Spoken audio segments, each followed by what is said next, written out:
Pasamos entonces ahora a la parte de Epilio y el último grupo de textos que vamos a estar viendo esta semana. Y dentro de esta sección de textos y géneros que manipulan de alguna manera la herramienta que es esta construcción del contexto de performance. Y en este caso, y en cierta medida, lo hacen de una forma muy peculiar. Una forma muy peculiar porque me van a tener paciencia para nosotros. Este va a estar difícil de vender. Les anticipo que este va a ser difícil de vender, pero vamos a ver si los convenzo. Bueno, el problema con Epilion, el primer problema que tenemos con Epilion es el concepto de Epilion. La palabra Epilion, que es una palabra bien registrada en Grecia, en griego, es el diminutivo de epos, ¿no? La palabra que se utiliza para discurso, pero también para canto épico, para verso épico, para el examen incluso. Eh, y Epilion, que es la versión del diminutivo, que literalmente es como una epiquita. Eso es lo que quiere decir. Pero el problema con la palabra epilion es que si bien está registrada en griego, no es que no está registrada en... Estoy compartiéndoles un pasaje, no estoy buscando nada. Eh, no estoy. ¿Dónde estás? Ahí estás.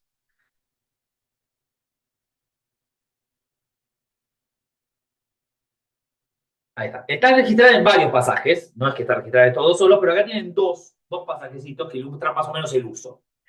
El primero es, ahí fíjense en Ateneo, 65A, 268, depende de la numeración que usen de Ateneo, donde se dice que hay un epilio atribuido a Homero titulado Las Epicíclides, por supuesto, ya apócrifo, es un texto tardío probablemente,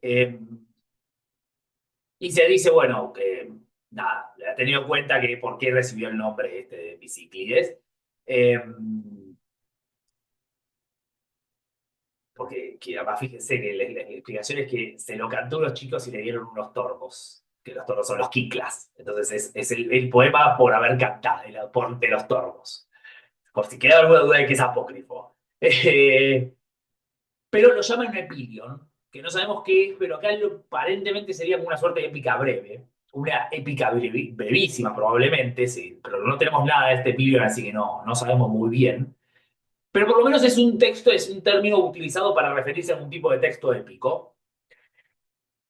Lo que es bastante complicado cuando lo pasamos a este otro pasaje, hay un par de pasajes de Aristófanes en donde la palabra aparece ahí, esto es en Ranas, en donde Eurípides está hablando de cómo él recibió y manejó la tragedia de Esquilo, pero ni bien recibí de vos, y ese vos es Esquilo, el arte directamente, esta es la traducción de Diana Frenkel y su equipo de investigación, inflado por fanfarronadas y palabras pesadas, primero lo desequé y le quité la pesadez con epiquitas, eso no traducen, eso lo traduje yo, no lo tradujeron ellos, y digresiones, lo tradujeron distinto en realidad, y digresiones y blancas verduritas, dándole un jugo de charlatanerías filtrándolo de libros.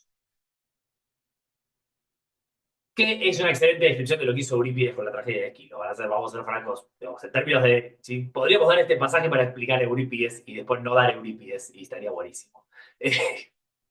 Pero lo importante ahí es, fíjense, el término epiliois, que ese epiliois, ahí en los epilios, probablemente se refiera a, como traducen, como sería la Frenkel y su equipo, epiquitas, en vez de piquitas que sean, perdón, disculpe, digo lo mismo, que sean discursitos, con la idea de epos como discursos. Y este es un uso que aparece también en Ranas, y este es básicamente el uso de la palabra epilio. El uso de la palabra epilio en la antigüedad no se refiere a un género literario, sino a, en general es un término despreciativo para referirse a discursos o a poemas breves, a ese tipo de cosas. El término epilio empieza a utilizarse no, esto ya es para Teócrito. El término epilio empieza a utilizarse recién en el siglo XIX. Hay un trabajo ahí en el Companion a Epilio de Brill. No, tres autores. Eh, Empieza a utilizarse en el siglo XIX. Igual lo tiene en el programa, esta compilación sobre Epilio. para aludir a la épica breve, antigua, pero eso genera un pequeño y significativo problema, y es que la palabra epílogo hoy en día tiene como una doble definición. Por un lado se refiere a la épica breve, y por el otro lado a un tipo muy específico de épica breve. Y hay una razón en este sentido de por qué los antiguos no usaban el concepto de Pichion. Y es porque la realidad es que no había una épica breve diferente a una épica larga. Esto es otra vez un problema con la distorsión de nuestras fuentes. Nosotros hablamos a veces pensamos en épica y pensamos en los poemas homéricos que son de 13.000, 15.000 versos, la Odisea de la Ilíada, pero en la práctica, digo, los poemas hesiódicos son mucho más breves, el poema de Apolonio de Rodas es más breve, otros poemas épicos imperiales son más breves, y ciertamente no hay ninguna duda de que un montón de otros poemas épicos antiguos serían breves también.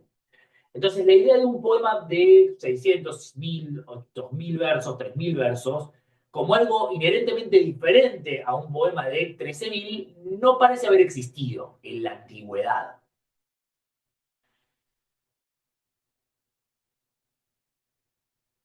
De hecho,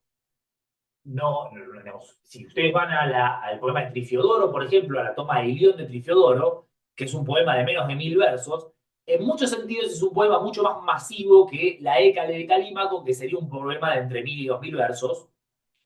Eh, Ahora vamos a hablar un minuto de la Hécale,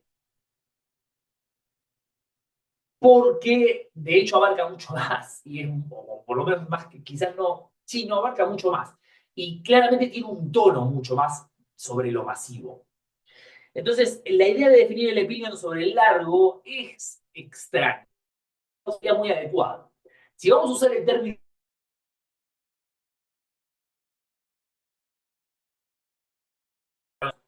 algunos autores dicen, si no es un término antiguo, no tiene ningún sentido que lo utilicemos, y es una postura legítima.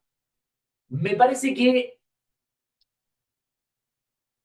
digo, decía, si vamos a usarlo para algo, creo que deberíamos usarlo para un corpus relativamente acotado de textos, que justamente se conciben como epiquitas por algo que es mucho más importante que el largo, y es la naturaleza. Y este es un género que no podemos estar 100% seguros. Es posible que es un género que viene del siglo IV, que Filitas de Cos, por ejemplo, ya haya compuesto este tipo de poemas. Vamos a hablar de Filitas de Cos la semana que viene. Quizás Asclepíades también. Y hay razones para pensar esto, pero definitivamente es un género que para nosotros está representado en Grecia por básicamente una serie de poemas helenísticos, que son tres, que son la Écale, en cierta medida la Europa, también podríamos agregar la Europa de Mosco, el Ilio 24 y el Ilio 25 de Teón. Y después en Catulo 69, también ahí en Roma, un género que también se cultivó bastante, que es un tipo de poema épico breve, ciertamente, no especialmente breve, como les decía, la década tiene más de 1000 versos, pero que se caracteriza no tanto por la brevedad, sino por el tema del que trata, que es un tema muy acotado, de índole, no digamos cotidiana, pero enfocada desde un punto de vista muy realista, muchas veces con protagonistas femeninos, sobre temas bastante oscuros y con estructuras relativamente complejas en términos de la composición. En cierta medida es una suerte de poemita lírico épico, que de vuelta es tramposo, porque este Sícoro, que es un autor arcaico, era un compositor de poesía lírica y componía épica homérica en poesía lírica, así que eso también es engañoso y es un buen ejemplo de por qué no hay que hablar de mezcla de géneros cuando uno empieza a pensar en, bueno, este Sícoro ya mezclaba eso. Eh, pero sí en la lógica, lo que sí tenemos acá es la lógica de la naturaleza del texto que se está componiendo. Y voy a volver sobre esto, obviamente, hacia el final, porque esto es como importante.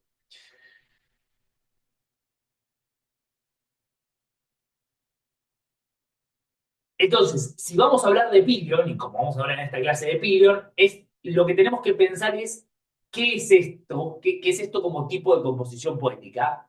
Y esto lo he pensado desde el punto de vista de la clasificación de géneros aristotélica, ¿no?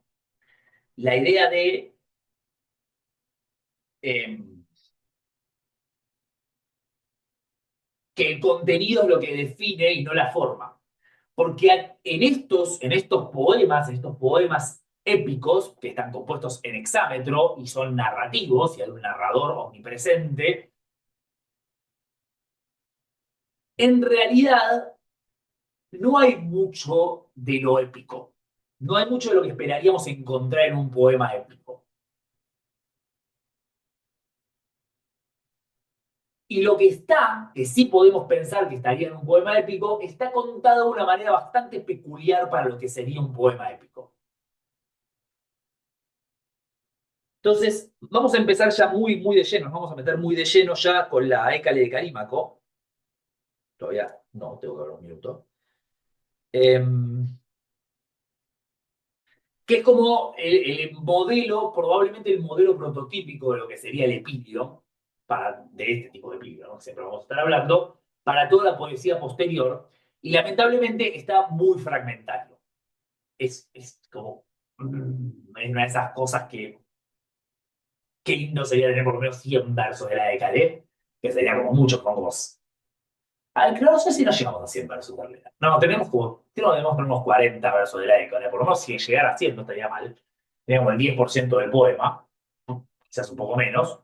Eh, pero es un poema que resume un montón de las características de la composición helenística. La Écale es un poema que aparecía, que empezaba en la colección de Calímaco, después los yambos y después los cuatro, estos cantos que yo mencionaba en la clase de yambos, que están en metros líricos y que vienen después de los yambos. La Écale es el primer poema en hexámetro, después de los himnos, pues los himnos que inicia la colección. La Écale es el primer poema en hexámetro, y es la historia, y acá tenemos una serie de problemas, pero en principio es la historia de. Es complicado, ahí está, parece fácil, pero no es tan sencillo. Es una historia dentro del mito de Teseo, específicamente dentro de la aventura del toro de Maratón, que es como una de esas cosas, esos tipos clones de los mitos de Teseo, clones de los mitos de Heracles. En este caso, el toro de Maratón es como el león de Nemea. Era un toro mágico que estaba molestando en la zona de Maratón y rompiendo cosas, y Teseo va y mata al toro de Maratón. La cuestión es que en el camino al toro de Maratón, el camino a Maratón, desde Atenas a Maratón, que es un trechito, no mucho, pero es un trechito, eh, lo agarra una tormenta a Teseo. Y como lo agarró una tormenta y no quería mojarse, se metió en una casa que estaba por el camino, que es la casa de Écale, que es una anciana a la que se le murió toda la familia, y cuya fama proviene del hecho de que era muy hospitalaria. La puerta de la casa de Écale estaba siempre abierta. Entonces, Écale recibe a Teseo, lo acoge por la noche con una conducta hospitalaria propiamente griega. Teseo va al día siguiente, mata al toro de Maratón, y cuando vuelve, Écale ha muerto. Y entonces él establece un culto heroico a Écale que continúa en tiempos históricos, porque hay un demo del Ática, que no sabemos cuál es, no está identificado, pero hay un demo del Ática que se llamaba Écale, y cuyo verbo epónimo era Écale, la mujer esta. Como pueden ver, se trata de un mito profundamente local, de escasísima importancia en términos de lo que es la tradición mitológica griega, y con valor muy, porque no le podía importar a nadie, excepto a la gente que vivía en Écale, pero que digamos, está en contacto con otros aspectos de la mitología más amplios. En primer lugar, el mito de Teseo, y vamos a ver que también otra cosa que es significativa y que Calímaco hace. Pero el gusto este por el mito local, el gusto por el mito local, que es una cosa que habíamos hablado de la poesía helenística y que lo vimos mucho en varios lugares, en Haití, en Apolonio, acá se convierte completamente en el foco de la historia. Porque no estamos muy seguros, no es muy fácil de saber cuánto se narraba de la lucha con el toro de Maratón, pero por cómo está estructurado el poema, de lo que podemos ver, ciertamente no debía ser tan importante la lucha con el toro de Maratón en el poema. Y es incluso probable, mi opinión personal, para serlo sincero, es que ni siquiera se narraba. Que todo el texto épico está narrado pura y completamente desde la perspectiva, no desde la perspectiva de Calais, pero sí en la casa de Calais. O sea, todo transcurre alrededor de la casa de Calais. Pero de vuelta no es sencillo saberlo porque está muy fragmentada. La década está muy fragmentada. Eh, Así que es muy difícil saberlo. El otro aspecto, como decía entonces, es un mito de índole local, pero también es un mito sobre un personaje que es muy peculiar, porque es un personaje que no tiene ninguna característica heroica. Cuando digo ninguna, quiero decir ninguna. Digo, es una anciana que lo único que hace es recibir a Teseo. Y más o menos, punto. Eso es todo. Y cuenta, y sí es significativo que en el mito, eso está en uno de los fragmentos, llegamos a tener alguna cosa que está muy rota, por eso no la puse, pero está, en donde ella cuenta cómo se le murió toda la familia. Se le murió el esposo y se le murieron todos los hijos. Entonces, obviamente, porque es un personaje de orden, es un personaje de índole básicamente folclórica, más que mitológica, que es la persona que perdió todo, pero que aún así sigue comportándose con honorabilidad y cumpliendo con las obligaciones que le corresponden a una persona, a un ser humano, que es recibir a sus huéspedes con todos los honores posibles. Y por eso se convierte en un héroe de culto heroico. Voy a volver sobre lo que significa esto más adelante, pero es como una clase que la estoy construyendo quiásticamente, esta clase. Pero vamos a ver cómo está armado en el propio texto. Y acá vamos a tener una cosa que en buena medida debería sorprendernos. Entré a la selección de Cofrado. Bien por mí. Es la otra. Ahí está. Ale, te iba a decir de paso, en la página donde están subidas las cosas no está esto. ¿No está la de Piqueo? Yo no la encontré. No sé si alguien la habrá No, encontrado. no puede ser que sea yo, ¿eh? No, sí puede ser. Ya la estoy subiendo. Si no está, ya la estoy subiendo. Dale, Ahí dale. al Drive. Eh, Se las comparto también por el Zoom para los que están acá, si no la tienen que buscar.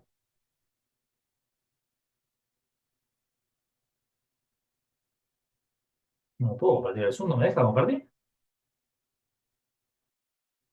¿En serio?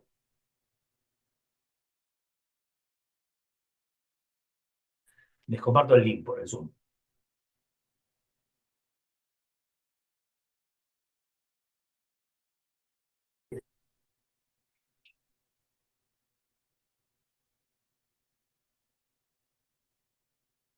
Bueno, les voy comentando entonces que no les puedo comentar nada porque es toda la parte que venía del texto. Eso me pasa por... Me adelanté. Eh, no se me ocurre nada para rellenar. Sepan disculpar. Todo lo que se iba a decir a continuación estaba fuertemente ligado con el texto. Ah, pero sí está, ¿eh? Les comparto el link por el chat, por si no lo vieron. Está la selección del... Ahí está. Eh, es otro archivo, no es el de Épica.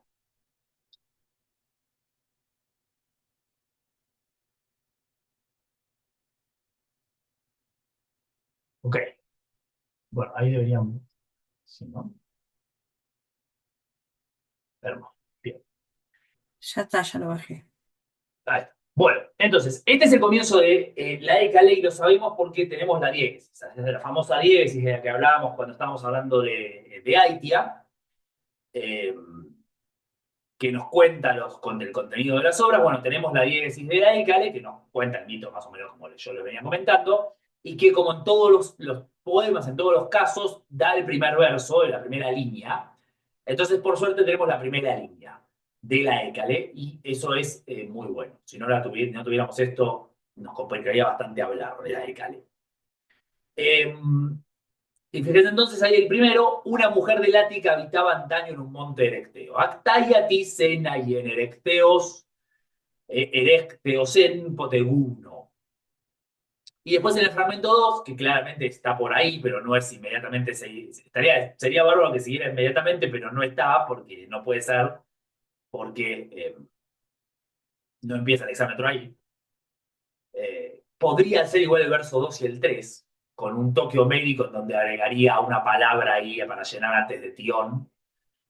Pero nada, estoy especulando, básicamente esto es lo que tenemos, y honraban a todos los caminantes por su hospitalidad, pues tenía su casa sin cerrojos, y después hasta ahí llegamos. Ya el fragmento 3 continúa, creo que tenemos uno o dos fragmentos más de la descripción de Calais, pero no mucho más, y ya están son bastante menos claros.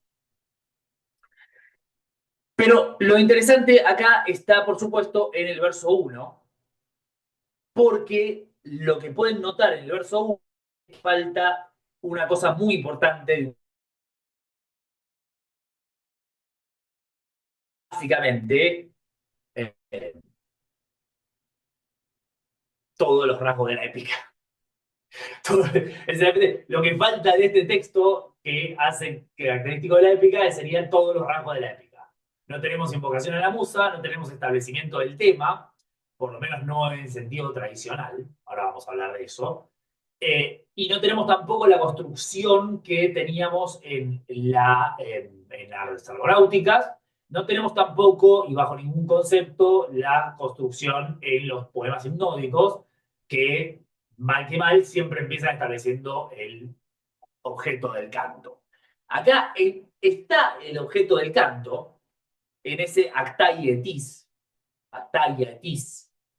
porque actai, que es lo que se traduce, el traductor de griego, si yo lo seguí, traduce una mujer del Ática, literalmente es una ática, pero una ática queda espantoso en español y es muy confuso, de ahí una mujer del Ática.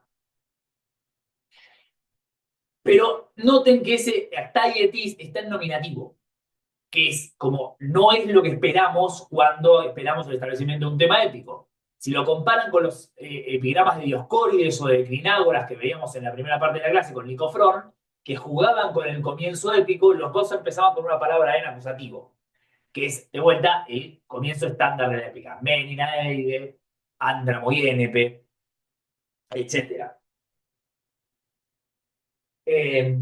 Entonces, este comienzo del poema, y sobre todo si el fragmento 2 son los versos 2 y 3, que de vuelta no lo podemos saber, pero es una especulación bastante sensata, eh, por lo menos que estarían ahí nomás.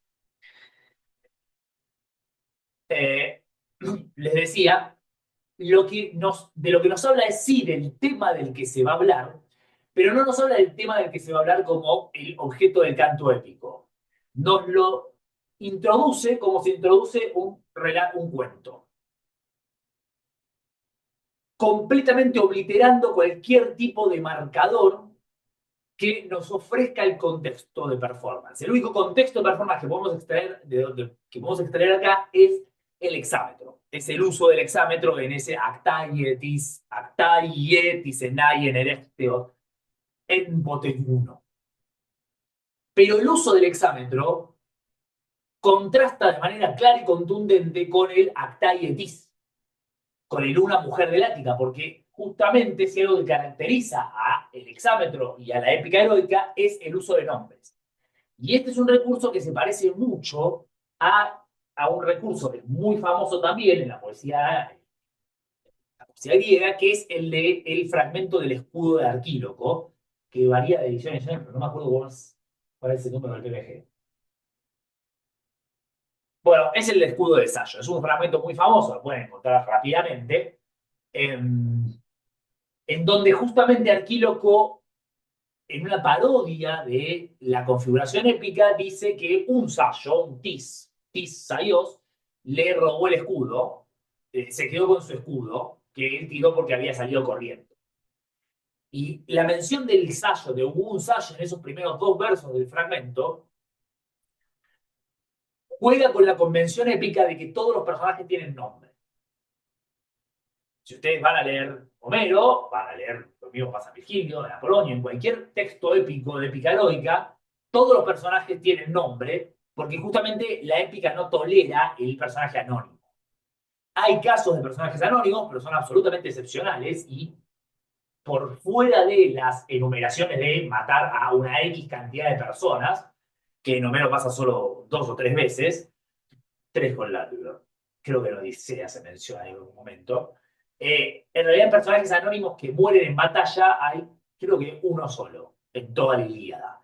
Y créanme que en Ilíada se muere mucha gente, así que solamente uno no tenga nombre no es poca cosa. Pero acá no solo es un personaje anónimo, sino que es el protagonista de la historia, es el personaje anónimo. Lo que genera un choque en términos de expectativas naturales de qué es lo que está pasando acá. Porque si esto es una épica, primero que no está anunciado que es una épica. Y segundo, si es una épica, ¿por qué estás hablando de un personaje desconocido de una mujer del Ática? Noten también en ese primer verso el pote. El pote en el medio de el esteos en pote 1, es un recurso muy calimaqueo, porque pone el pote en cualquier lado.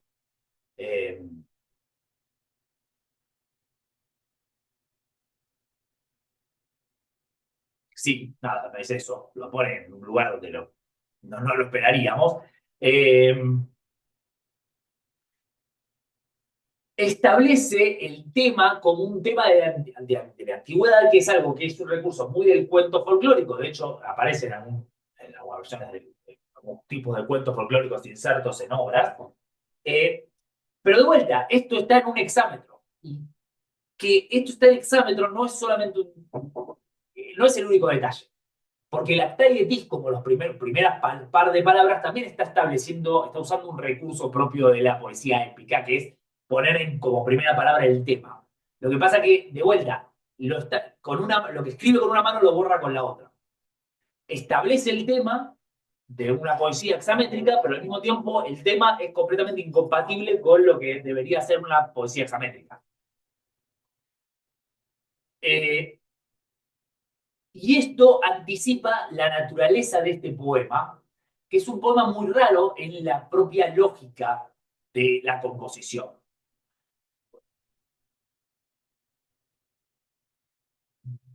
Bien, vamos a pasar un segundo al fragmento 40. Perdón, estaba llegando.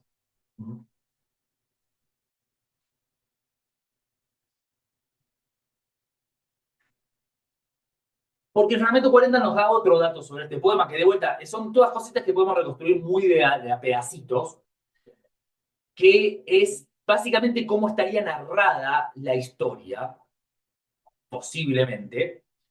Y observen ahí que ese Catorjomai en el fragmento 40 bajo a Maratón, que es una primera persona, y agrega Palas es la guía del camino, lo que me has preguntado y tu abuela, algo, el deseo de escuchar un poco de ti, una anciana en solitaria habitas, algo.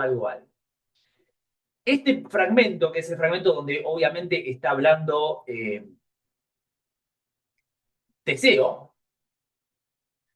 el que está hablando Teseo, estaría explicando el contexto de la escena. Y personalmente, si ustedes me preguntan a mí, no lo encontré en la bibliografía, pero alguien debe decirlo.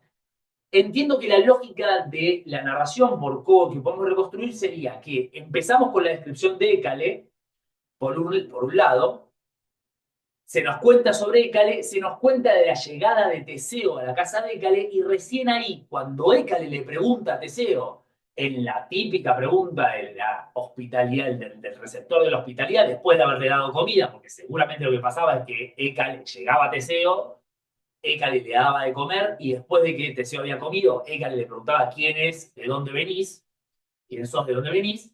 Teseo le contaba algo de su historia. No sabemos cuánto de la historia de Teseo estaría contando, pero debía ser un trecho significativo en términos de, por lo menos, el contexto de El Toro de Maratón.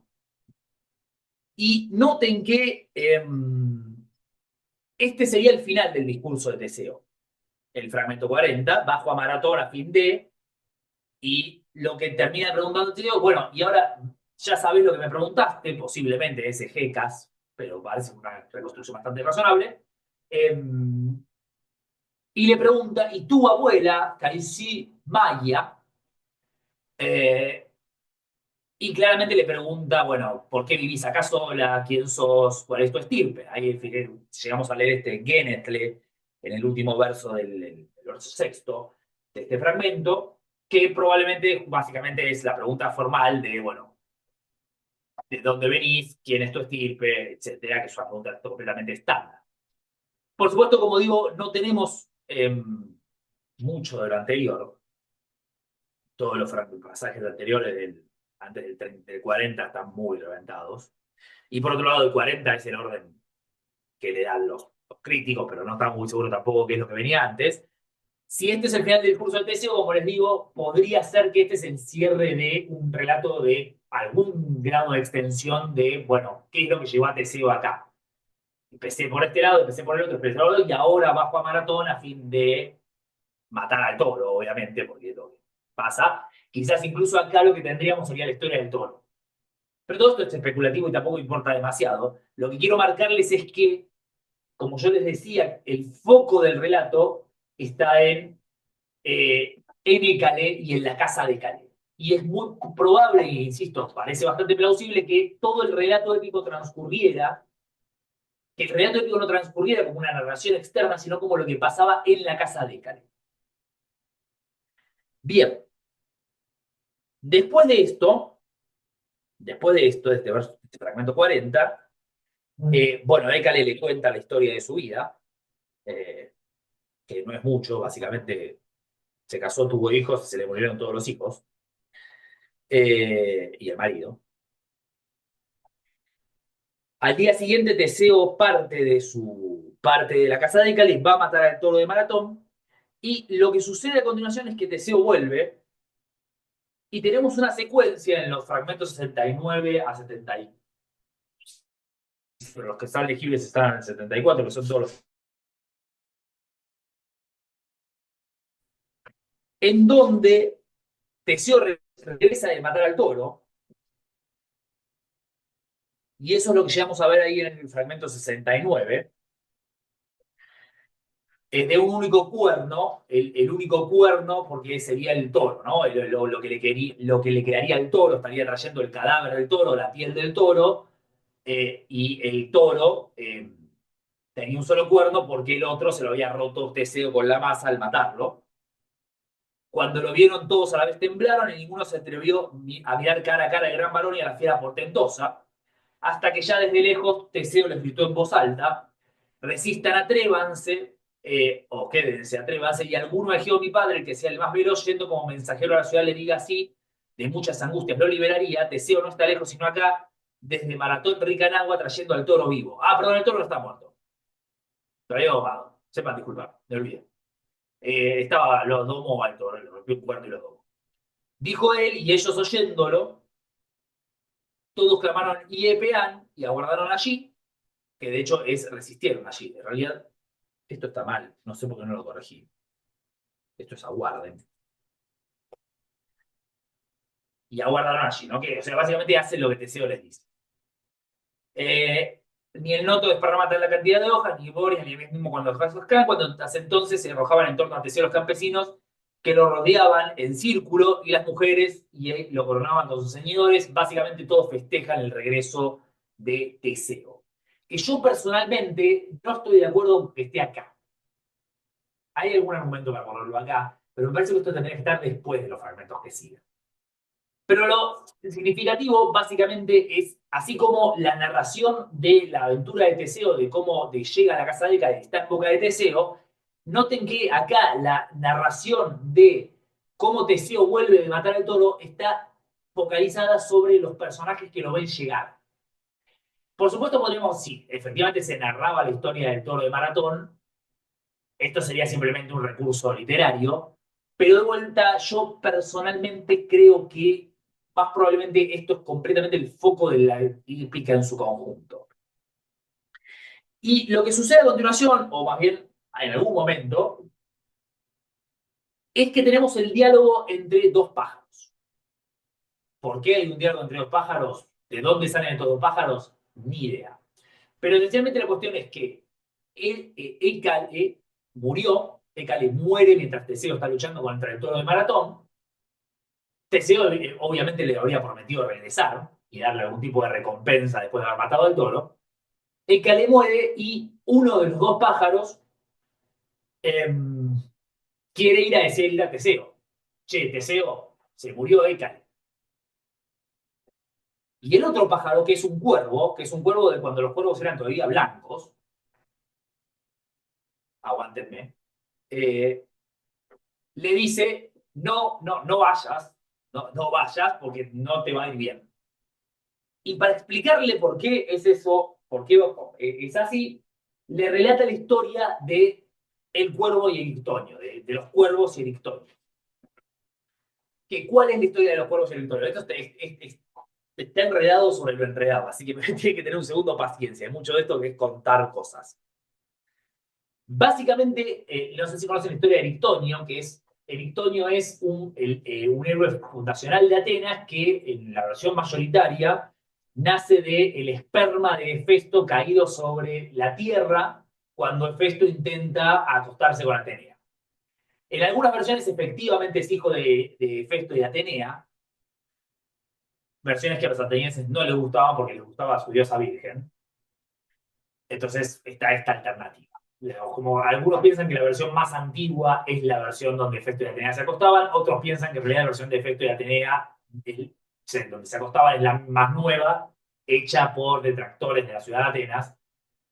Ni idea, no tenemos forma de comprobarlo tampoco. La cuestión es que Erictonio nace de la tierra, de la tierra o de Atenea, como del semen de Hefesto, de una o de otra forma, y es una criatura, es un mitad hombre, mitad serpiente, el típico dios tónico, entre paréntesis, como las serpientes son figuras tónicas, y Atenea lo cría, independientemente de fuera su hijo o no, Atenea lo cría y se lo encomienda a tres hermanas del Ática, tres hijas de Cécrope, fundador de Atenas, que con la promesa de que nunca miren, se encomienda dentro de una cesta, los pone adentro de una cesta y se los encomienda y les hace prometer nunca mirarlo, nunca abrir la cesta para mirarlo, tienen que cuidar sin mirarlo. Y por supuesto, se pueden imaginar lo que sucede, porque en todas las historias folclóricas de toda la historia de la humanidad, cuando alguien le dice no mires adentro de esto, o no mires hacia atrás, o no mires hacia arriba, o no mires hacia abajo, o no mires hacia algún lado, todas las historias derivan en que la persona termina mirando y mira hacia adentro de la cesta y acá hay como 20 versiones diferentes de lo que pasa.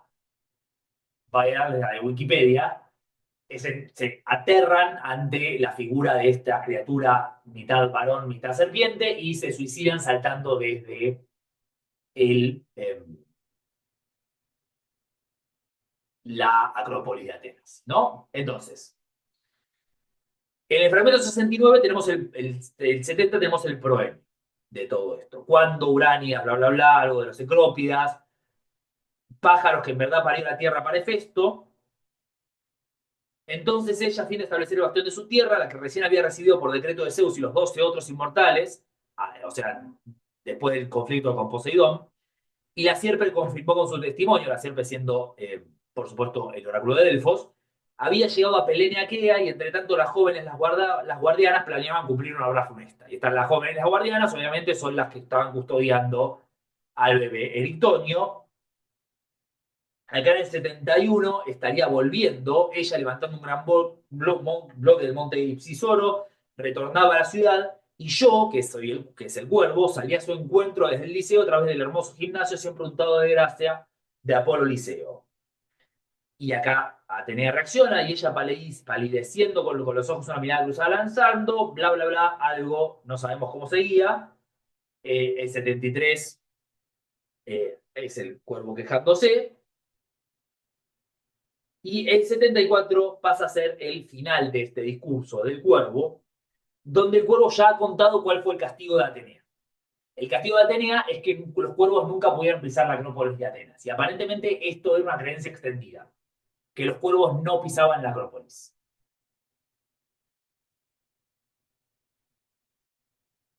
No sé. Era una creencia extendida, quizás era cierto, ni idea. No sabemos por qué se decía eso, no sabemos si era cierto, y si era cierto, no, por supuesto no podemos tener ni idea de por qué, por lo menos yo. No tuve tiempo de chequearlo, pero tendría que chequearlo. Seguramente hay algún tipo de motivo biológico. La cuestión es que los cuervos fueron castigados por Atenea con la prohibición total de pisar la Acrópolis. Mientras eran blancos todavía, después también, pero tomen nota de esto. Entonces, está hablando de algo que no podemos reconstruir del todo, y termina el discurso, sí por este, pues no están aún los días todos cumplidos, sí por por mi arrugado pellejo, porque este es un cuervo viejo, sí por este árbol, aunque esté reseco, todavía tras quebrar la vara y el eje, los soles no tienen todo su piel en el poniente, sino que habrá una tarde, o una noche, o un mediodía, o una aurora, cuando el cuervo que ahora podría competir con los cisnes y con la leche por su color, y con la espuma en la cresta de la hora, negra como la pez tendrá la terrible ala, recompensa de su mensaje que le concederá alguna vez Febo, cuando sobre la hija de Flegias Corónide, que siguió al jinete Isqui, se entere de una mancha. Y a la que habló sí le tomó el sueño, y la que escuchaba, y ahí termina este encuentro entre las aves, este discurso de las aves, que en la práctica no sabemos si este último discurso es parte del cuervo o se lo dice la otra, pero independientemente de lo que sucede, es que se nos está anunciando otro mito haitiológico, que es el mito haitiológico de la negrura del cuervo. O sea, el primer mito es haitiológico también, porque, porque los cuervos no van a la Acrópolis, y acá tenemos un segundo mito haitiológico, que es porque los cuervos son negros, que es básicamente porque un cuervo fue a anunciarle a Apolo que su amante Corónide, que es la madre de Asclepio, se estaba acostando con otro, que es este Isquis. Y Apolo se enojó mucho y se enojó, y hizo un gran gesto de matar al mensajero e hizo que los cuervos se convirtieran en negros porque son portadores de malas noticias. Todo esto básicamente para convencer al otro pájaro, que algunos piensan que es un búho, de que no vaya a decirle a Teseo que murió Hécale.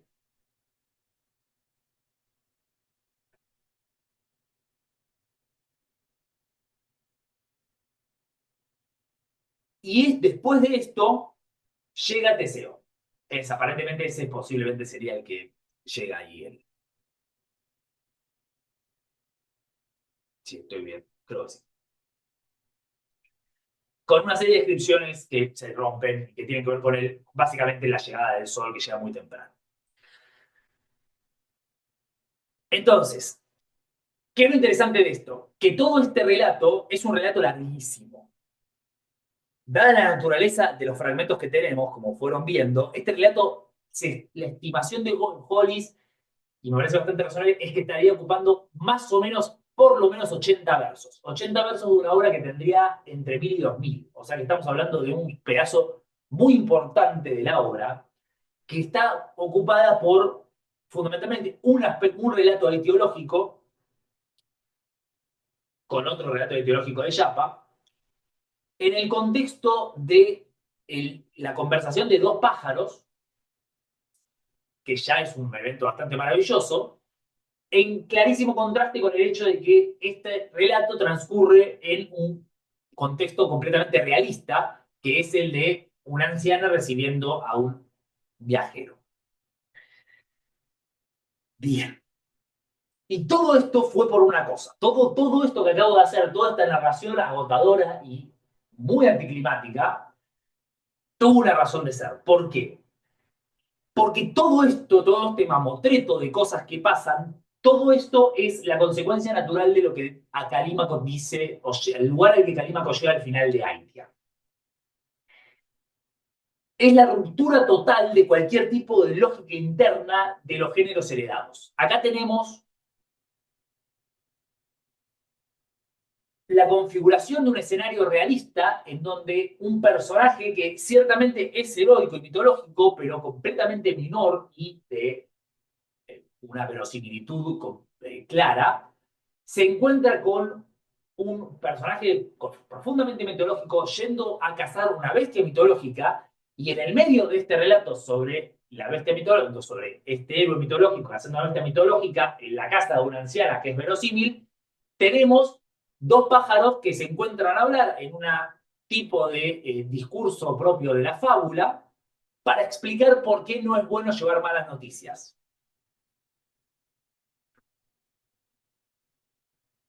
Y estaría buenísimo saber qué pasaba después, para ser sincero, porque debía pasar un montón de cosas, pero no tenemos mucho. Ahora, observen que toda esta mezcla de cosas, esencialmente, están todo el tiempo rompiendo con la lógica del texto épico.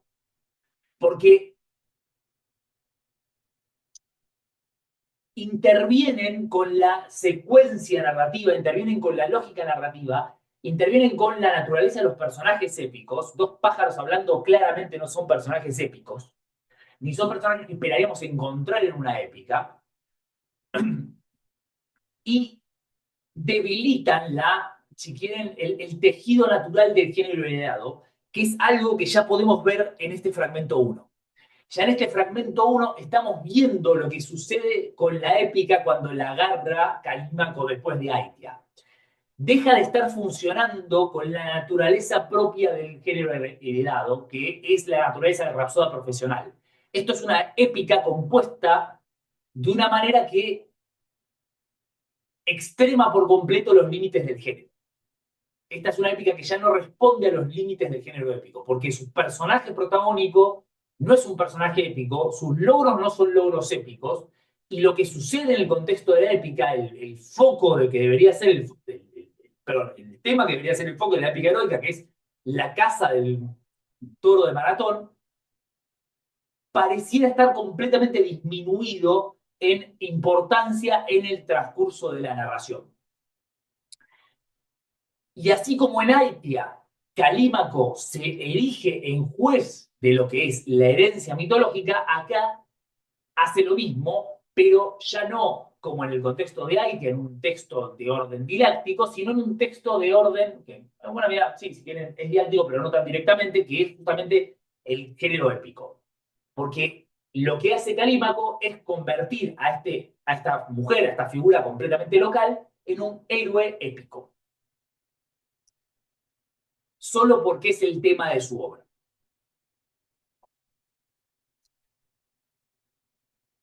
Y este movimiento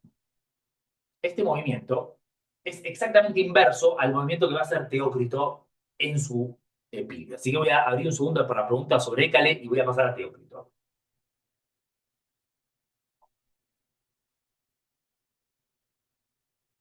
De, a ver, de la cantidad de versos que se estima que tuvo este poema que vos dijiste entre 1000 y 2000, Sí. ¿existe alguna idea de si el evento heroico que uno esperaría, que es el enfrentamiento de Teseo con esta bestia, aparece? Hay alguna mención del toro, sí, en algunos de los fragmentos hay alguna mención del toro, pero no hay ninguna descripción de la lucha conservada, ¿no? Que yo recuerdo, tendría que chequear 100% para estar seguro, porque hay unos pasajes que son muy fragmentarios y los pasajes que son muy, muy fragmentarios, a veces es medio complicado saber de qué están hablando, pero en principio de los episodios que son fácilmente reconocibles, no hay ninguno en donde se esté narrando específicamente la lucha con el toro. Pero está muy roto. Cuando les digo que está muy roto, está muy, muy roto. Así que hay un margen de especulación, si quieren, en la interpretación que sí, es difícil. Pero como digo, hay partes donde tenemos fragmentos en donde sí se relata la parte de la juventud de Teseo, que eso es lo que estaría probablemente narrado en primera persona, en ese pasaje que está antes, lo que pasa es que está complicado. Em, Pero después ya en la lucha con el toro de maratón no tenemos nada. No aparece casi nada. Por lo menos no reconocible. Así que creo que la respuesta a la pregunta, porque ya no me acuerdo cómo la formulaste, creo que la respuesta a la pregunta es no. La parte del evento épico del encuentro con el toro de maratón. Estoy llegando acá en Hollis Perfecto. para asegurarme, pero la parte del toro, la narrativa del toro de maratón, no está. Y lo interesante es que, fíjense que si estuviera, eh, hay tres fragmentos que Hollis atribuye a la parte del toro, que son el 67, perdón, un fragmento, tres, el 69, incluyendo el 69, y son dos, oficialmente que estarían relatando para Hollis, por supuesto, la captura del toro, que son 67 y 68, y los dos son una línea. Eh,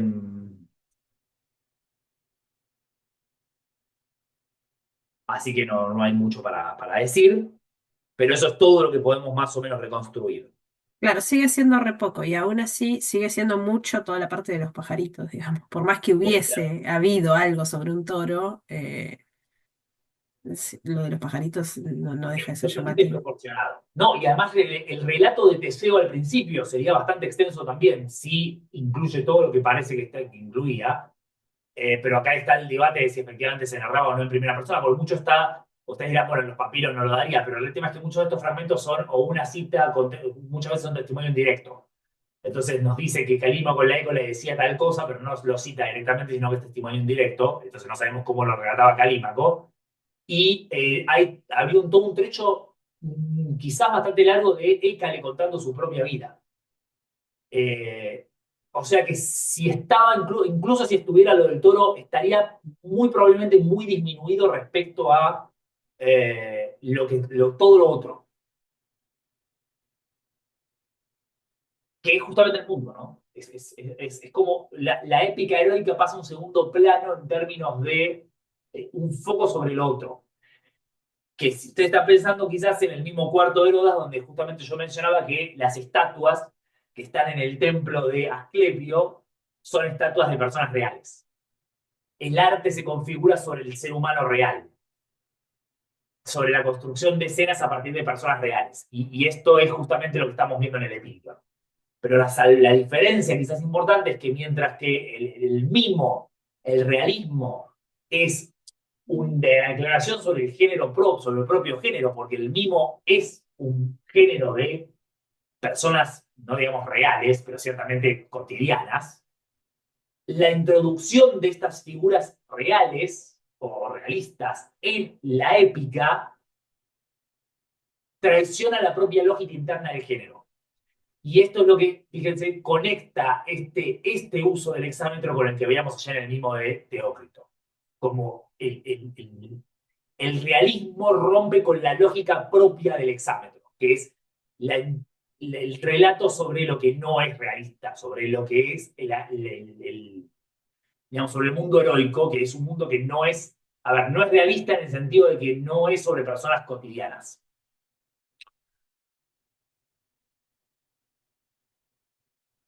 Sí, voy a hacer un cierre. Creo que puedo hacer un cierre interesante.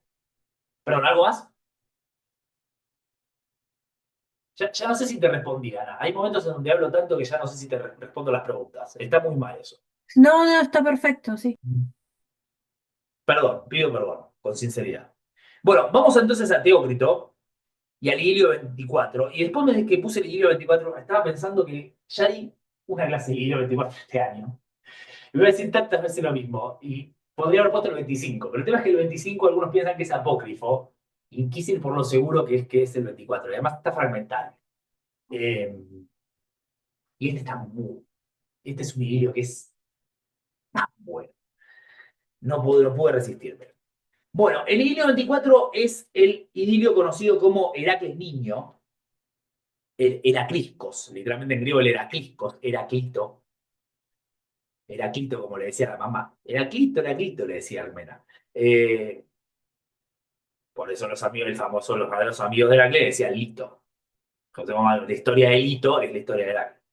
Qué mal chiste, qué espanto. Tendría que retirarme, ya pedí la jubilación adelantada solo por ese chiste. Eh, bueno, básicamente relata un evento mitológico extremadamente conocido que es el de las serpientes de Hera, que es es ultra archi recontra conocido este evento de cómo Hera manda a dos serpientes a matar a Heracles cuando es un bebé, porque a Hera no le gustaba Heracles. Y como dije en la clase de se llevaba muy mal hasta que lo mató. Una vez que lo mató, la relación mejoró muchísimo. Me encanta, ese chiste me lo estoy robando a mí mismo porque me gusta mucho. Eh, bueno, este evento lo encontramos relatado en varios lugares, probablemente en algunos textos épicos sobre Heracles estaría seguro, pero nosotros lo tenemos en el Anemea 1 y en el Peán 20 de Píndaro, y eso merita una mención especial porque el Anemea 1, sobre todo, es un muy claro antecedente de esto, y es un antecedente tan claro de esto que después la vamos a leer un trecho muy importante del Anemea 1 para que vean lo que pasa. Eh, desde el punto de vista del contexto, y esto es particularmente interesante, vamos a leer después la Nemea 1. Voy a dejarla para después. La datación específica es desconocida, pero bueno, esto es tan normal que a quién le importa. El poema completo tendría 170 versos. Si ustedes van a la selección, van a ver que los manuscritos llegan hasta 140. Y hasta ahí llegaban nuestros manuscritos y se especuló durante mucho tiempo que este texto en realidad estaba incompleto, estaba mal, faltaba un pedazo, y algunos decían que sí, otros decían que no, pero apareció un papiro, es el DAB 4005, sino el de Trismegistos, el número 62815, y en este papiro, perdón, lo voy a marcar porque hay una cosita que les quiero mostrar de este papiro, está el texto, está el texto de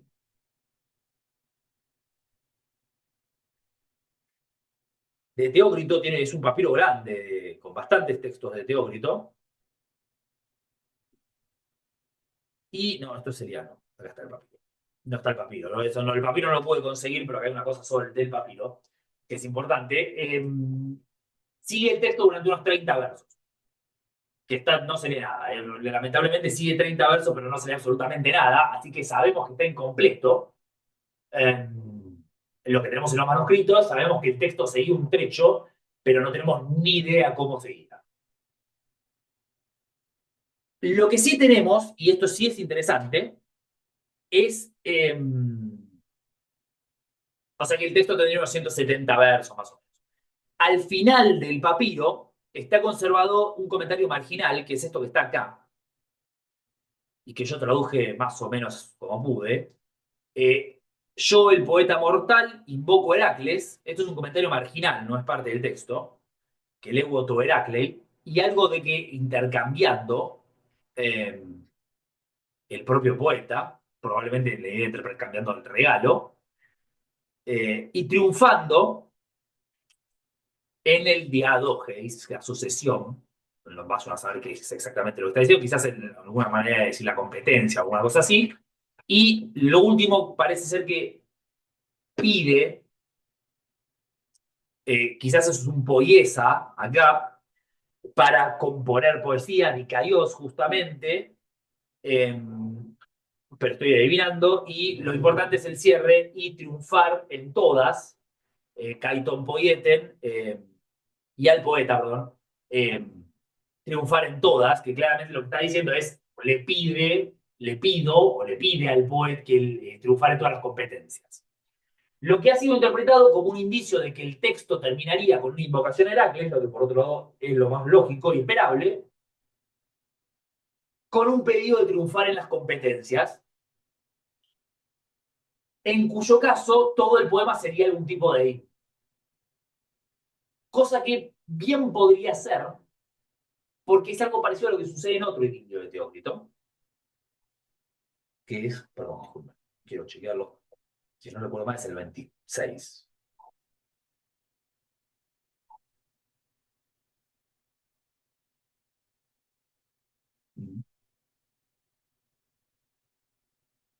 El 26. Es el hilo 26, que empieza exactamente igual que el Lido 24, como vamos a ver, sin ningún tipo de contexto, pero después termina con un pedido hipnótico. Con lo cual estaríamos ante una ruptura no del género épico, sino del género hipnótico. Pero lamentablemente esto es un poco especulativo porque no tenemos nada de esto. Y lo estamos infiriendo a partir de este detallecito en el papiro. Y en última instancia nada de lo que vamos a decir realmente se ve afectado. Porque como vamos a ver, como van a ver,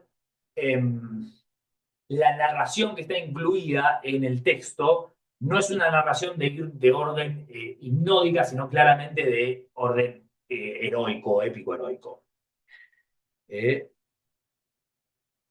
otro punto significativo, para tomar en cuenta antes de meternos en el texto, sobre el contexto, es una... no, lo voy a dejar para después, para cuando lo veamos. Disculpe. Después lo voy a volver para acá. Porque no tiene sentido que lo diga en abstracto. Me acabo de dar cuenta que no tiene sentido que lo diga en abstracto. Bueno, entonces, antes de meternos con el texto, específicamente el texto de Teócrito, quiero que me tengan un segundito de paciencia. No lo puse. Decime que tengo que haberlo puesto. Estoy seguro que lo puse. A ver. Y escuchen un segundo, y lean conmigo, cómo relata Píndaro en la Almeda Primera todo este mito de Heracles. Es largo, así que pido disculpas por el adelantado, pero es importante para tenerlo como contexto. Pero yo a Heracles me atengo de grado entre las cumbres magnas de sus actos heroicos, despertando el antiguo relato. Como no sé por qué hay dos puntos ahí. Como él, hijo de Zeus, tan pronto como de las entrañas de su madre, escapando a los dolores de parto, vino con su hermano gemelo a la luz admirable. Como él no pasó inadvertido a era de Eurotrono cuando yacía en pañal de color azafrán, sino que la reina de los dioses en su corazón irritada envió serpientes al punto. Ellas, abiertas las puertas del tálamo al rincón espacioso, llegaron, deseando a los niños envolver en sus raudas mandíbulas. Pero él levantó la cabeza y ensayó por vez primera la lucha con sus dos propias manos, ineludibles, al par de serpientes por el cuello apresando, y el tiempo a las estranguladas aventó las vidas de sus miembros horribles. Espanto insuperable sacudió entonces a las mujeres que prestaban ayuda, por cierto, junto al lecho de Alcmena, y aún ella misma por sus propios pies sin abrigo saltó de la cama e intentaba a sí mismo rechazar la violencia de los monstruos. Pronto acudieron unidos los jefes calmeos con sus lanzas de bronce, agitando en su mano la espada de la vaina desnuda llevó anfitrión de cuitas lacerantes herido. Pues a cada uno por igual atormenta lo que atañe a su casa, al punto, en cambio, el corazón se libra de angustias ante ajena dolencia. Y así se detuvo confuso de asombro, insoportable y a la vez gozoso, pues vio la enorme audacia y poder de su hijo, y como falso le mostraron los inmortales el anuncio de los mensajeros, que habían muerto los niños. Es decir, eso es una reposición, ¿no? E hizo llamar al vecino, al egregio profeta de Zeus Altísimo, al veraz adivino Tiresias. Y este a él reveló y a la concurrencia toda a qué destinos tendrá de entregarse aquel niño, a cuántas en tierra, bueno, le profetiza que va a ser un gran héroe, dice Tiresias, y le profetiza los trabajos, y él mismo, de cierto, en paz por todo tiempo, de continuo tranquilidad tendrá la recompensa de sus trabajos grandes en las felices moradas, evento recibido a Hebe floreciente por esposa y celebrado banquete nupcial ante Zeus, el hijo de Crono, el orden sagrado a alabar. Bueno, par de cosas, obviamente habrán notado que es bastante estándar desde el punto de vista mitológico, no tiene nada del otro mundo, pero presten atención, quiero dirigir su atención a un par de cosas de este relato. En primer lugar, empezamos con la mención de Heracles. Heracles es claramente protagónico desde el principio, y el primer foco está sobre Hera y cómo Hera manda a las serpientes. Después se menciona la reacción de Heracles, y a partir de la reacción de Heracles tenemos la mención de las mujeres, sobre todo de Alcmena, que eh, corre hacia el bebé y empieza a tratar de rechazar a las serpientes. Después pasamos a los hombres, empezamos con las mujeres, y después de las mujeres específicamente Alcmena, que trata de rechazar a los monstruos, y después los varones, y específicamente Anfitrión, y cuando llega Anfitrión, ya ve que está todo terminado.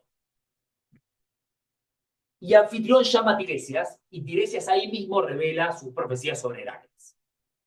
Entonces, de vuelta, tenemos Heracles como primer foco, Hera, las serpientes atacando a Heracles, las mujeres Almena, los hombres Anfitrión, y Anfitrión llama a Tiresias.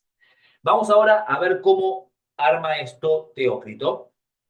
Y empecemos por notar que todo esto es sobre la primera parte del mito, la primera parte del poema, pero después voy a hablar un poco más en general de la estructura. ¿Mm?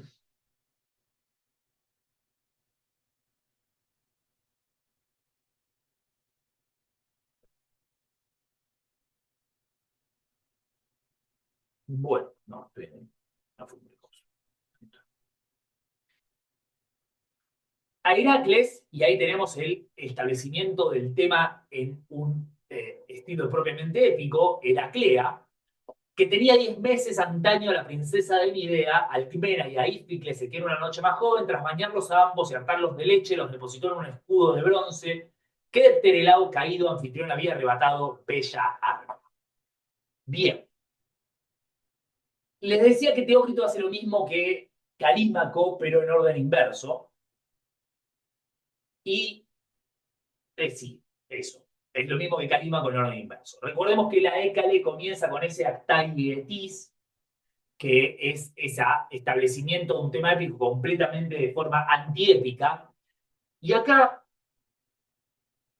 Teócrito hace algo que es muy parecido, pero más sutil en alguna medida, aunque ya es muy sutil Calímaco, este es más sutil, pero ahora ustedes me comentan. Empezamos con un tema épico, un establecimiento de tema épico, Heraclea. Pero la siguiente palabra inmediatamente es Decameron, que tenía 10 meses. Entonces, ese establecimiento del tema épico con Heracles inmediatamente se trastoca, porque este es un Heracles que era un bebé.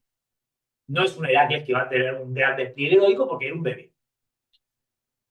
Y después tenemos el POG, que es básicamente el POCA, que es el pote, es el mismo recurso exacto que en la Hécale de Calímaco, el establecimiento del relato como un cuento de antaño. Y Hamideatis, la princesa de Midea, que es una referencia sutil a Alcmena. Es una referencia sutil, es una referencia erudita a Alcmena, que de todas maneras se aclara enseguida. Y que va a ser el protagonista de esta escena y va a ser el protagonista de todo el principio. ¿Y qué es lo que hace Alcmena? Básicamente baña a los bebés, los alimenta y los acuesta en la mesa. Con lo cual, toda esta primera parte, todos estos primeros 4 versos que establecen, lo primero que hacen es establecer un tema heroico, que es Heracles, heroico y, si quieren, también podría ser hímnico, inmediatamente borran ese gesto de establecimiento al plantear una situación que es lo más posiblemente alejada del contexto de lo heroico imaginable, que es una madre acostando a sus hijos, alimentando y acostando a sus hijos bebés.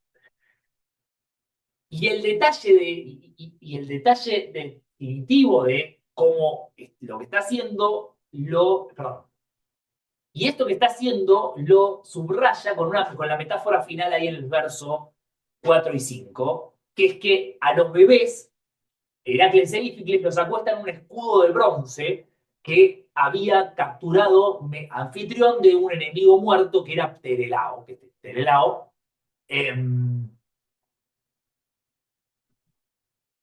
Y lo observan entonces, digo, justamente, estoy lento, eso le pasa a 10 horas de clase.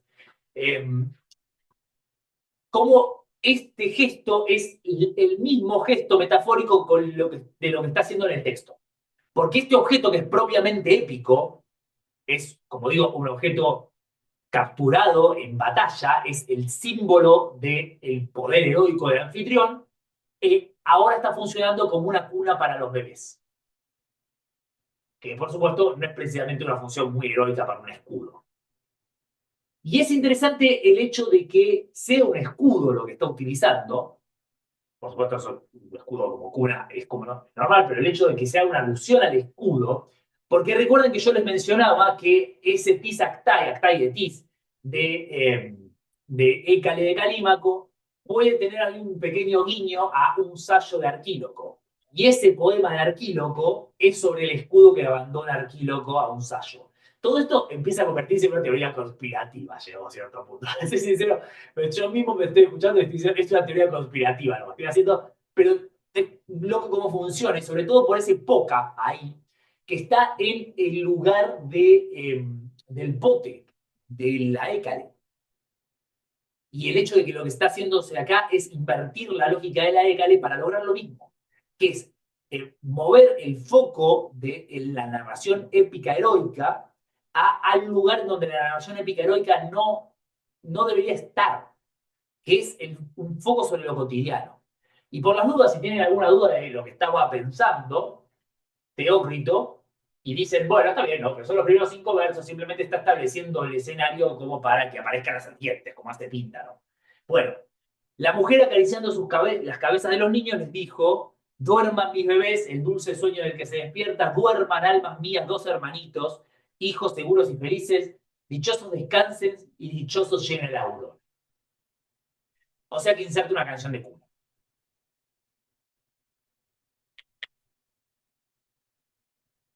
Y no solo inserta una canción de cuna, inserta una canción de cuna con una referencia que podría ser, en realidad no podemos estar seguros, pero parece una referencia del poema de Danae de Simónides, con la repetición del Geudet.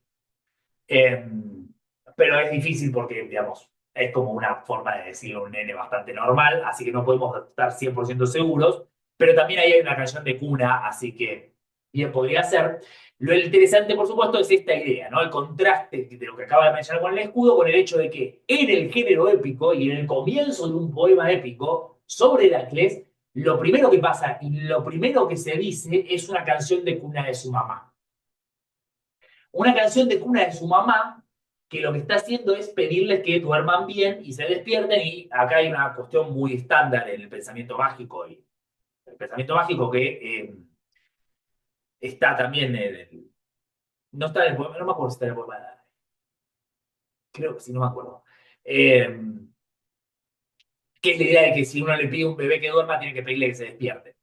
Porque si uno le pide a un bebé que duerme y no le pide que se despierte, puede terminar muriendo el bebé de noche porque uno no especificó el pedido, que es muy del pensamiento mágico, pero por supuesto acá tiene un valor de ironía trágica porque Almena está pidiendo que Heracles llegue a la mañana y no sabe que él va a mandar a matar a Heracles.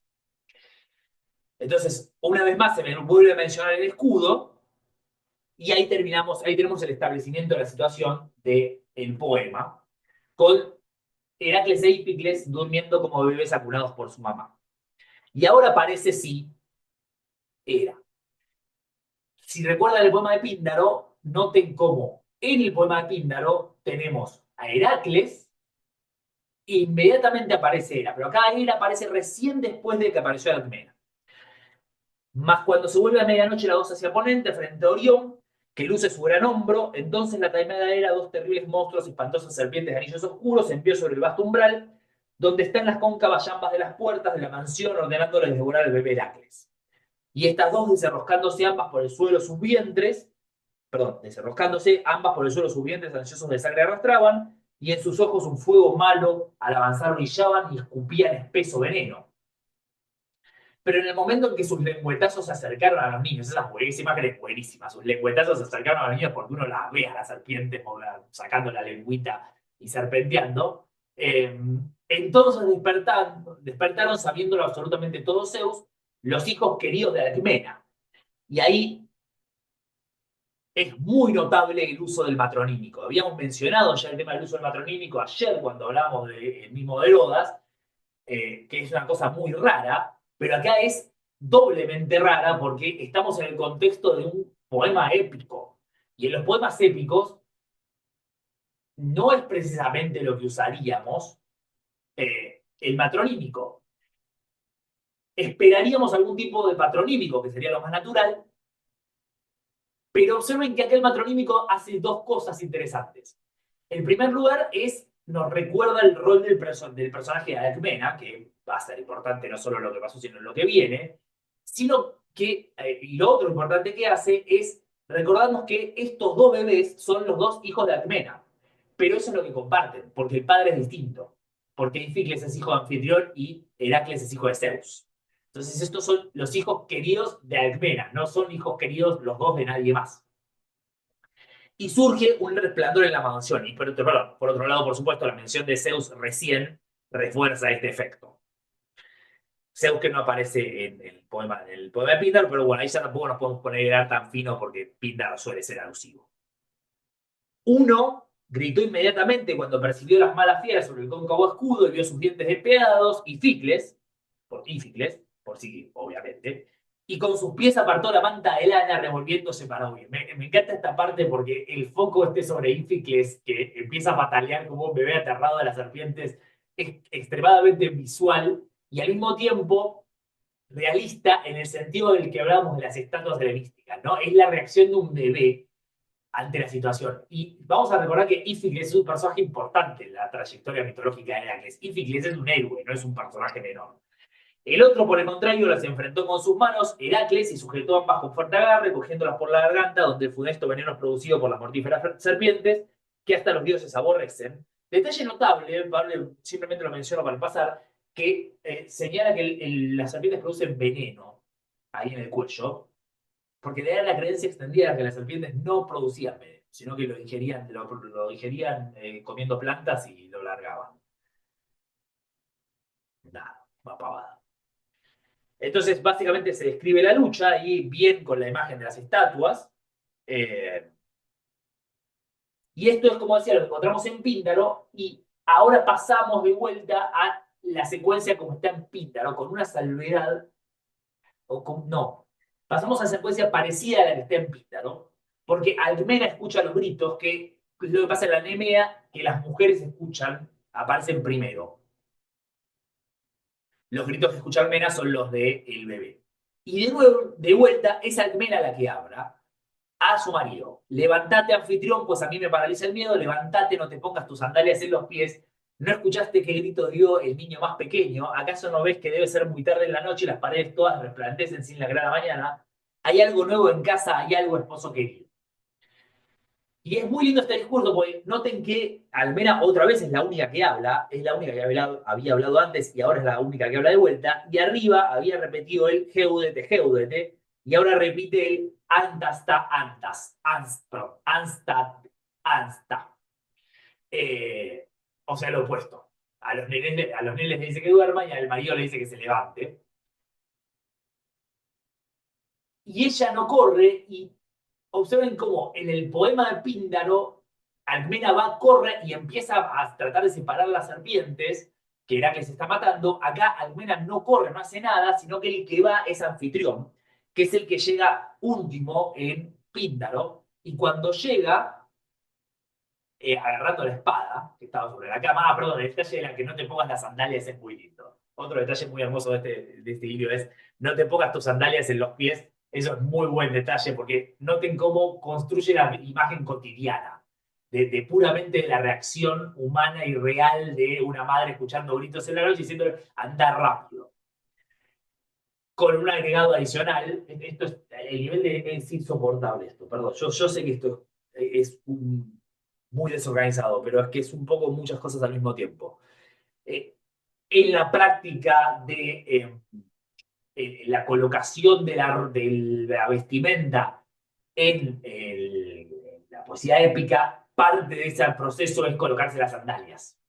Y no, entonces, justamente, el no te ponga las sandalias en los pies no es simplemente una mención, no solamente hace alusión a la conducta cotidiana de andar rápido, sino que también hace mención es una mención que tiene un valor genérico, de esto no es una situación en donde te tenés que colocar las armas.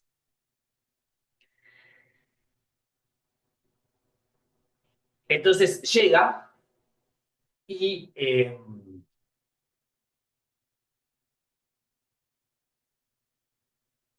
no llega, perdón, disculpen. Para cuando logra levantarse y agarra la espada y el escudo, se apaga la luz mágica de Zeus y le habla a los esclavos y le piden que lleven luz. Y acá pasa una cosa que es muy importante. Anfitrión grita,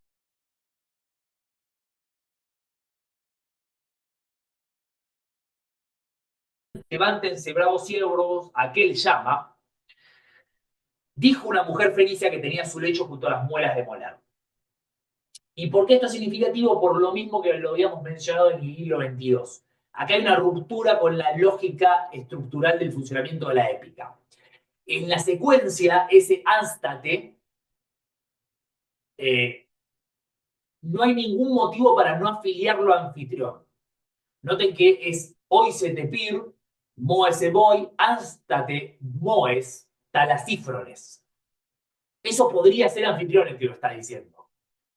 Pero en el autos aitei, aquel llama, ¿quién es autos? Ya aunque sea un anfitrión el que está diciendo autos no tiene sentido, porque autos ¿quién? Y la respuesta nos la da en el siguiente verso con el erragina foinisa. Es un verso con una profunda ironía, porque erra es una fórmula homérica típica de cierre de discurso, pero lo que acaba de hacer es antihomérico. La introducción de la voz de la esclava fenicia sin ningún tipo de solución de continuidad entre la voz de anfitrión y la voz de la esclava es una total ruptura del esquema compositivo de la épica. Entonces, bueno, ahora sí van corriendo todos y llegan, y es muy graciosa la imagen porque todos llegan corriendo desesperados a ver qué pasó, y Heracles está así contento, se revuelven las serpientes muertas y se las lleva a papá. Mirá, maté a las serpientes. Acá, qué lindo, mirá que maté a las serpientes. Y por supuesto, en la versión de Píndaro, acá es donde aparece Tiresias, que es como la reacción esperable de una épica, ¿no? Acaba de pasar este evento prodigioso, traigamos un adivino. Pero lo que pasa en esta versión, después de la descripción esta de Heracles llevando feliz las serpientes muertas, que está muy en línea con la reacción, descripción de Íficles al comienzo de la primera parte, donde patalea como loco, por supuesto opuesta, pero también muy natural. Alcmena entra en la cámara y va a agarrar a Éficles, que todavía estaba aterrado. Mientras que Anfitrión, que obviamente tiene a Heracles adelante, lo levanta y lo acuesta en la cuna, y los dos padres básicamente terminan la noche acostando a sus hijos después del evento traumático. Y acá está la cuestión interesante. Si recuerdan, en el poema de Píndaro, Anfitrión llama a Tiresias inmediatamente para que interprete, y de hecho está bastante establecido que Tiresias aparece enseguida. Pero en el poema de Teócrito tenemos una transición, en una segunda parte, con este verso 64, los pájaros cantaban por tercera vez los primeros albores, cuando Tiresias el adivino, que siempre decía de verdad, llamando a Alcmena le refirió cabalmente el extraño suceso. Y acá tenemos un segundo cambio respecto a el poema de Píndaro. Mientras que en Píndaro Tiresias viene inmediatamente, llamado por Anfitrión, en este poema de Teócrito, Tiresias viene al día siguiente llamado por Alcmena. Y por supuesto se trata de un cambio que tiene dos valores. Por un lado, hay un nivel mayor de realismo, porque era de noche y pusieron a los bebés a dormir y volvieron a acostarse. Llamaron a Tiresias al día siguiente, que es lo que habría hecho cualquier persona en una situación real de esta situación. No es como si el adivino fuera viniera de urgencia. Y en segundo lugar, es la madre preocupada la que lo llama.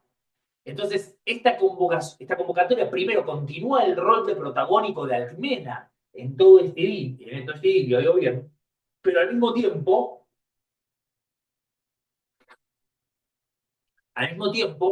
convierte este pedido no ya en una duda de índole épica sobre qué es lo que significa este evento, sino una preocupación maternal por lo que está pasando. Y de vuelta, una vez más, si esta interpretación superficial podría parecer como injustificada, Teócrito nos ayuda. Porque lo que le pide a Alcmena es, aun cuando los dioses proyecten desgracia, nada me ocultes por respeto, que de todos modos no pueden los hombres eludir lo que apresura la Moira con su hilado. Adivino vería, por cierto, que le explico aquí es muy prudente, una frase bastante trabada, pero más complicada de traducir, es más complicada de traducir que de entender. En griego es bastante más fácil. Entonces, la preocupación de Alcmena es, ¿qué quiere decir? ¿Va a pasarle algo malo a mis bebés? ¿Qué le va a pasar a mis bebés? Decime la verdad, quiero saberlo. Y por supuesto, Tiresias dice, no le va a pasar nada malo, le miente en realidad, porque le va a pasar bastantes cosas malas al bebé.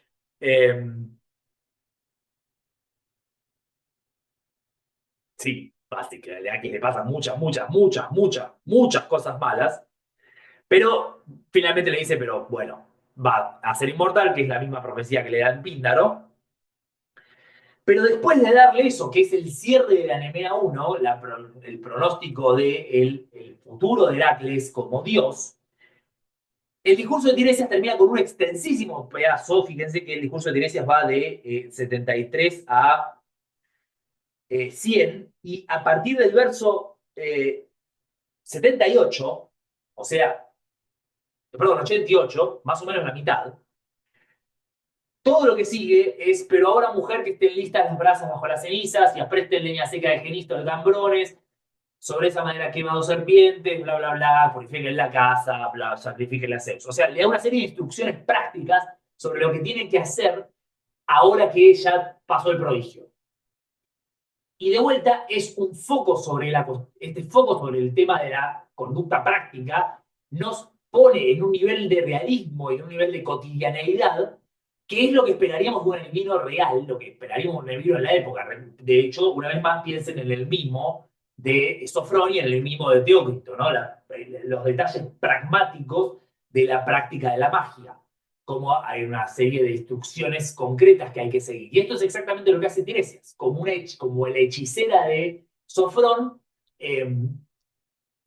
indica una serie de pasos a su cliente para cumplir lo que necesita, ¿sabes? Lo que necesita, que en este caso es purificar la casa del mal que se produjo.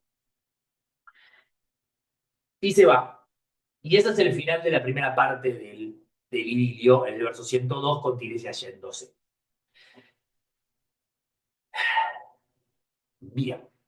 Entonces, si juntamos todo lo que pasó en esta primera parte, observen varias cuestiones que fuimos desperdigando. En primer lugar, el marcadísimo foco sobre Alcmena y sobre toda la conducta de Alcmena a lo largo de este idilio. Es muy evidente que en esta primera parte, ¿no? Es muy evidente que en toda esta primera parte del idilio la protagonista es Alcmena, no es Heracles. Heracles sí es el bebé que mata a la serpiente, pero en buena medida la narración de esa muerte de la serpiente se da casi como por total naturalidad. Y la descripción tanto de Ífilis como de Heracles como bebés que se comportan, bueno, no digamos como bebés, porque Heracles mata a dos serpientes, pero en última instancia las mata como un bebé, y hay el chiste de cómo las serpientes tratan de superarlo, y después él contento y riéndose se le tira el cadáver al padre. Tiñe todo este evento épico de un halo de realismo y de cotidianidad que contrasta de manera muy marcada y muy violenta con el hecho de que esto es una épica en donde la diosa Hera manda a matar a el héroe Heracles, hijo de Zeus. No están opacados los eventos mágicos. De hecho, hay más eventos mágicos en este poema que en la versión de Píndaro, porque la luz de las paredes que produce Zeus es una luz mágica.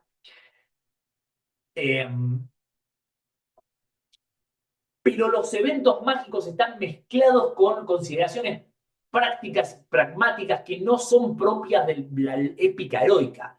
Y a tal punto es así que justamente esa luz mágica de la que yo estoy hablando, que uno pensaría que Zeus se tomaría el trabajo de mantenerla encendida durante, por lo menos hasta que todos estuvieran tranquilos, la luz mágica simplemente dura mientras las serpientes están siendo estranguladas por Heracles, y cuando las serpientes mueren y la luz mágica se apaga, la primera preocupación de Anfitrión es que traigan antorchas, porque no se ve nada porque es de noche. Entonces, mientras que el evento mágico señala el carácter excepcional y sobrenatural de estas circunstancias, enseguida es contrastado con la conducta de los personajes que no se comportan como personajes protagonistas de una épica heroica, sino que se comportan como personajes reales que se levantan en medio de la noche y necesitan luz porque no se ve. Y en ese sentido, una vez más, que justo cuando pasa eso, lo que sucede es esta ruptura del esquema formal de la épica con la introducción y cierre de los diálogos, una vez más subraya la ruptura que se está produciendo en este idilio con la lógica de la épica. Bien, entonces, esta es la primera parte que tenemos completa. A nivel macro, el idilio se divide, como les comentaba, en dos. Una son estos versos, hasta el verso 102, y después tenemos un pedazo que empieza en el verso 103 que se ocupa de la educación de Heracles. Y ahí la idea de bajo los cuidados de su madre, bajo como tierna planta se criaba. Y este pasaje, esta parte también parece estar dividida en dos, pero el problema es que la segunda parte, donde está dividido en dos, se corta enseguida. Pero que está dividido en dos lo sugiere enfáticamente el hecho de que, y acá está, fíjense, Heracles bajo los cuidados de su madre como tierna planta en el huerto se criaba, llamándose hijo de anfitrión Argivo, ahí en 103, y después en el cierre, en 134, así educó Heracles a Heracles, su madre querida, y a partir de ahí empieza una cosa que es evidentemente diferente, que es la descripción de una serie de características de Heracles y de cómo se comportaba, que también tiene un foco sobre lo cotidiano. Noten que dormía en una piel de león y después comía carne en el desayuno, eh, etcétera, ¿no? Básicamente explica cómo se manejaba Heracles en su vida cotidiana, y justamente el hecho de que explique cómo Heracles se manejaba en su vida cotidiana nos resuena con la primera parte del idilio. Y en el medio tenemos una serie de descripciones de cómo Heracles era educado eh,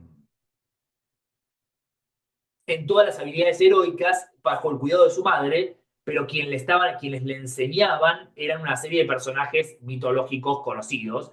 Por ejemplo, le enseña el anciano Lino, le enseña las letras, que era hijo de Apolo. Y no es por nada el hecho de que lo primero que se describe es quien le enseñaba a leer y escribir. Eh, También a disparar el arco, ¿no? Pero lo primero son las letras. De hecho, es la primera palabra, grama también. Bueno, Eurito también. Bueno, son una serie de personajes de cierta fama heroica, o por lo menos conocidos personajes mitológicos, en el marco de lo que sería la educación tradicional, digamos, de un cortesano del periodo helenístico. Una serie de habilidades que, por supuesto, son propiamente heroicas, pero que también son las mismas que aprendían los chicos en la corte. Y posiblemente la aprendían los chicos en la corte bajo el cuidado de las figuras femeninas. Y quizás de ahí la importancia de Almeda. Y por supuesto hay quien ha dicho que esta mención de la figura femenina es importante en el contexto de la corte tolemaica. Y acá tengo que hacer un pequeño paréntesis justamente para conectar, y antes de cerrar todo lo demás, este mito con lo que tenemos, según que lo conecta a Susan Stephens, con un mito. No, Susan Stephens. Ay, no me acuerdo. Sí. Stephen seguro, pero no me acuerdo quién, si no lo hace Go antes. Con un mito que está relatado por. No, estoy en cualquier lado. Esto ya es bucólica. Acá. En Eliano, en el fragmento 285 de Eliano, que esto traducido por mí, así que puede haber algún error, debo decirlo. Y además es un texto fragmentario. El que se casó con Arsino y la madre de Ptolomeo Soter, que ahí termina la oración, y este Ptolomeo, que no tenía ninguna relación, y ahí debo confesar que ese Ubenjo y Prosé conta. No supe bien cómo traducir. No sé bien a qué se refiere, pero bueno. Entiendo que más o menos esa es la idea. No me tomen la palabra. Lo importante de todo lo siguiente es más transparente. Lo expuso Lago, el padre, sobre un escudo de bronce. Y cuenta la historia entre los macedonios que un águila iba habitualmente y lo cubría con sus alas, y esta misma lo levantaba y lo refugiaba, tanto de los rayos puros del sol como cuando llovía mucho. A los rebaños espantaban las aves y dispersaban a las codornices y les llevaban la sangre como alimento, al igual que la leche. Y entonces esta idea de Ptolomeo Soter, el padre de la dinastía, expuesto por el fundador de la dinastía tolemaica, expuesto por su padre sobre un escudo, por supuesto, es fácil de conectar con la idea de que Heracles e Íficles dormían sobre un escudo.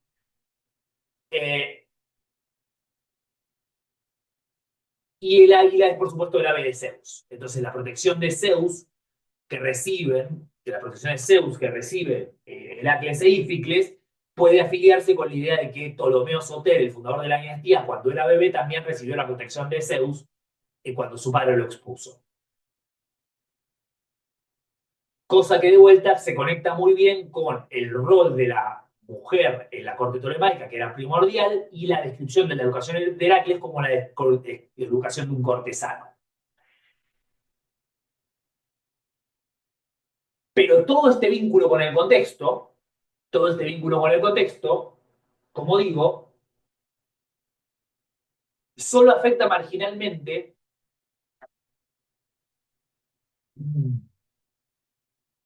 Sí, solo afecta marginalmente el punto más significativo de lo que está haciendo el Epilio en términos de la configuración, que es la ruptura, como decíamos, es la ruptura de la lógica heroica en un sentido inversamente simétrico al de la Écale.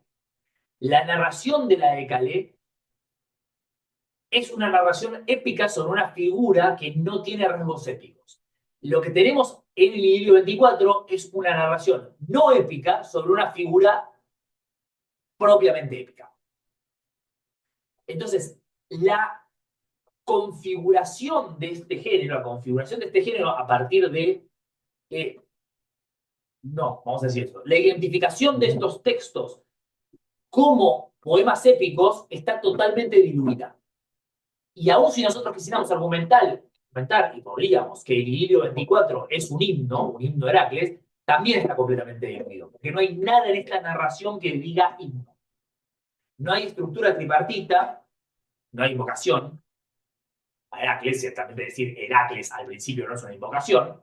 No hay argumento, y si el cierre fuera hipnótico, habría que ver cómo es exactamente ese cierre. No podemos especular sobre un texto que no tenemos. Y no sería raro, por otro lado, que la Écale también terminara con un saludo hipnótico. Había cuenta que se trata de un texto heroico. Y recuerden que las argonáuticas de Apolonio también terminan con un saludo heroico a los héroes.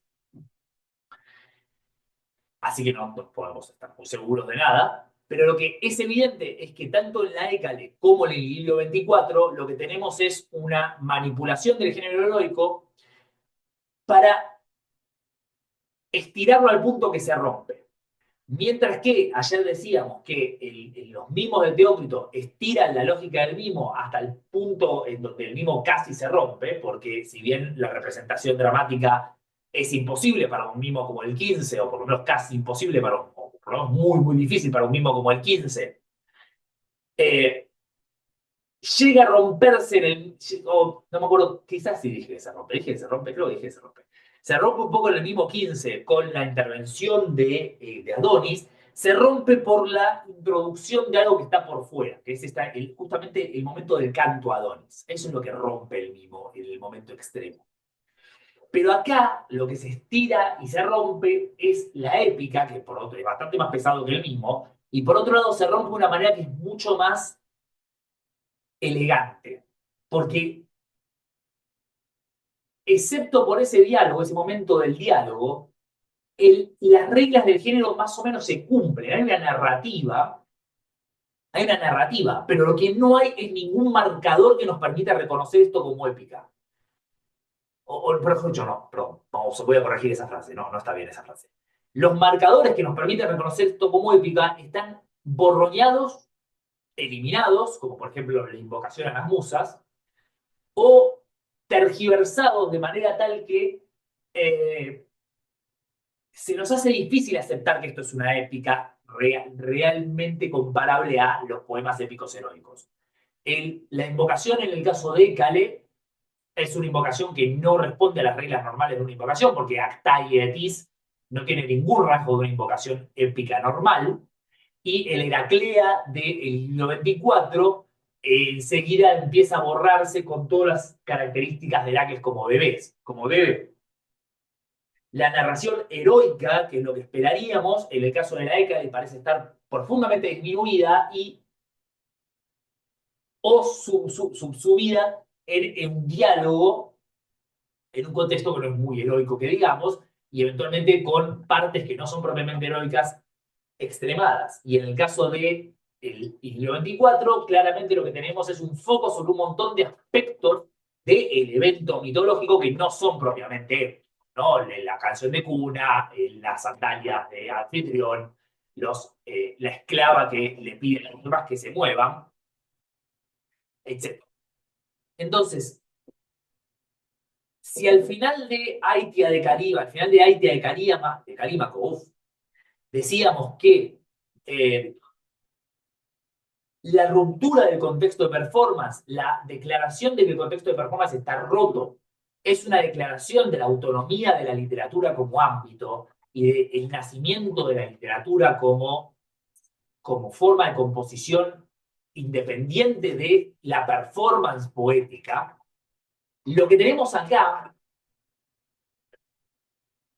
como lo que vimos en el Nicofrón, y en buena medida en el mismo de Teócrito, no tanto en el de Rodas, pero definitivamente en el de Teócrito, o en menor medida en el de Rodas, pero definitivamente en el Teócrito, es cómo la manipulación de los contextos de performance y la autoconciencia de estos poetas de que el contexto de performance es algo que están construyendo ellos, les permite hacer cosas nuevas que son ciertamente imposibles en el modelo de géneros literarios heredado. La épica no admite la écale, la épica no admite el hilo 24 y la tragedia no admite a Licofrón y el mimo no admite los mimos de Teócrito. Pero todo es posible porque ahora la literatura como ámbito separado, la literatura como algo que se construye a sí mismo, puede hacer mucho más que lo que podía hacer en la tradición heredada, lo que podía hacer en la literatura anterior. Esta es una literatura que tiene un poder para construir historias que la literatura previa no tenía. Pero no solo para construir historias, porque ustedes me dirán, bueno, pero Eurípides también inventaba mitos, los autores anteriores inventaban mitos, pero no es eso. Porque no se trata solo de inventar las historias siempre se inventaron. No, se trata de que el modelo para contar esas historias, y la literatura es el cómo, no es el qué, el modelo para contar esas historias ya no está restringido por los ámbitos en donde esas historias son contadas. Ahora, el que inventa el ámbito donde las historias se cuentan, es el que las está contando. Y esto se va a llevar al extremo último en la bucólica. La bucólica es el momento en donde esto permite hacer algo que nunca jamás había pasado. Por lo menos no en la dimensión en donde va a pasar. Pero para eso tienen que venir la semana que viene.